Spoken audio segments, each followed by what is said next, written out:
Eto mga kapatid, may i-share ako sa inyo. Ayan o. Battle to ng 1.5, no? Hinati lang natin. Ito yung kalahati o. Ngayon, kasi syempre, alam naman natin na tayo mga biyahero, so kailangan natin to, no?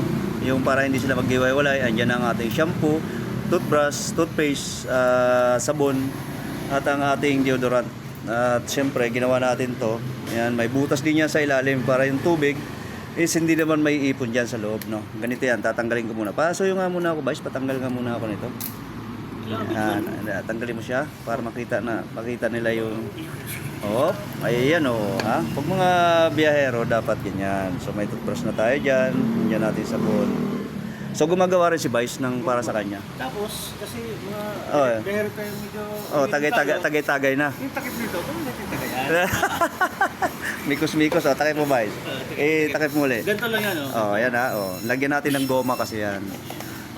Okay. Sumobra yan. Yun. Tapos, para di mahulog, pinakalak niya yan. Tapos syempre, dito lang naman sa ilalim din yan, may mga butas siya. Kaya, yan lang. So yun lang, kaunting ano ko lang to sa inyo mga kapatid. Kung kayo magbibiyahe, gawa rin kayo ng ganito. Sa mga nagbumotor, maganda rin to kasi ilalagay lang natin to sa box. Is hindi na sila matatapon.